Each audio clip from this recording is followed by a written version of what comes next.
d'abord cap sur la Pologne. Est-ce le nouveau maillon fort de l'Europe ?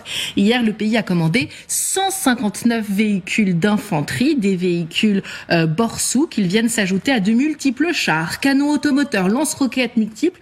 Depuis l'invasion en Ukraine, Varsovie a signé plusieurs contrats d'armement colossaux et se targue bientôt d'être la plus grande armée d'Europe. Alors Aurélien Duchesne, est-ce que c'est du bluff ou pas du bluff ? Est-ce que Varsovie va vraiment devenir le nouveau maillon fort de l'Europe ? Ce n'est pas du bluff. J'avais posé la question, par exemple, des échanges en Pologne à des experts polonais des questions militaires.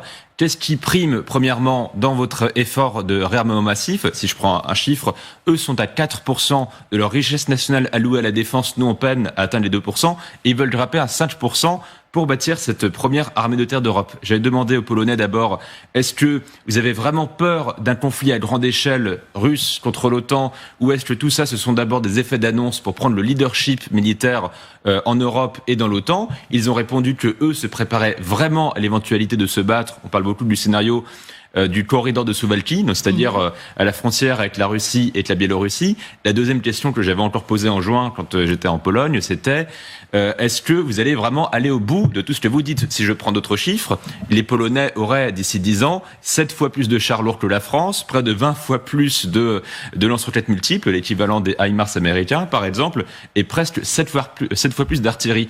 Ils pensent aller au bout de leur effort parce que malgré l'énorme coût, j'évoquais l'effort de défense que les Polonais vont y consacrer, malgré l'énorme coût que ça a, aujourd'hui, la Pologne, on est à se dire que c'est un peu un pari de Pascal. S'il n'y a pas de guerre majeure dans les 10 à 15 ans, la Pologne aura acquis une nouvelle stature en Europe. J'en finis là.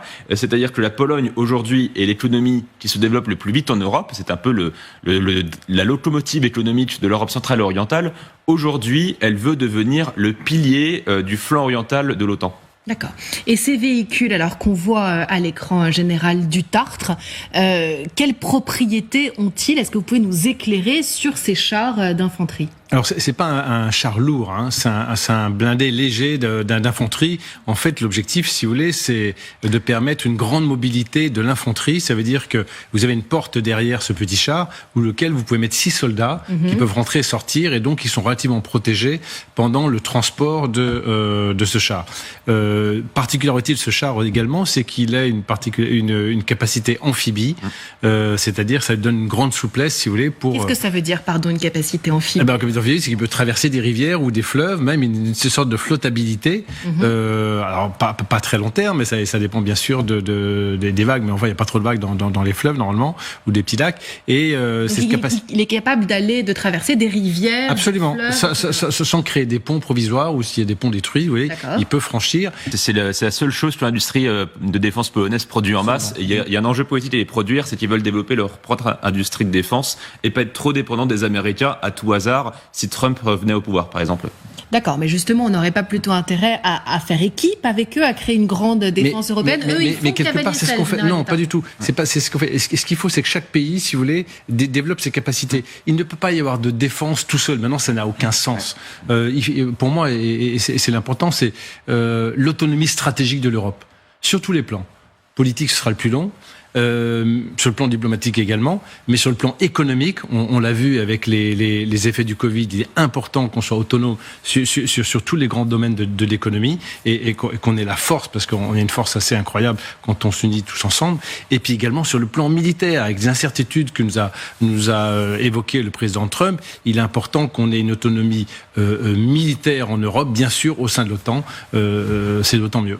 Aurélien Duchesne. C'est là où la France a une énorme carte à jouer, parce que les pays d'Europe centrale et orientale, qu'on continue d'appeler en France les pays de l'Est, qui renvoient à un passé que les gens là-bas ne supportent plus, la France a beaucoup négligé cette région. En attendant, ce sont par exemple les Américains ou même les Sud-Coréens qui, eux, vendent des armes à un pays comme la Pologne. Ce sont les Allemands qui s'y investissent beaucoup avec des géants de l'armement comme Rheinmetall. Mais il y a, encore une fois, quand on parle aux Polonais, ils ont cette prise de conscience qui est que d'un côté, ils reprochent aux Français d'avoir, à leurs yeux, sous-estimé la menace russe, raison pour laquelle les Polonais, évidemment, se tournent plutôt vers les Américains, mais eux obsédés, comme vous le disiez tout à l'heure, par leur souveraineté, par leur histoire. Eux sont dans l'idée qu'au fond, la France a raison de vouloir avancer sur la voie de l'autonomie stratégique européenne. Mais il faut que nous, les Français, on comprenne qu'un jour, sur des dossiers comme les chars d'assaut, par exemple, il faut arrêter de penser que l'Europe se limite uniquement à l'Allemagne et au couple franco-allemand, et qu'on prenne en considération que, quand on dit que la Pologne sera demain un leader stratégique, eux, ce qu'ils nous disent, et je travaille avec le think tank Eurocreative qui travaille justement sur le rapprochement de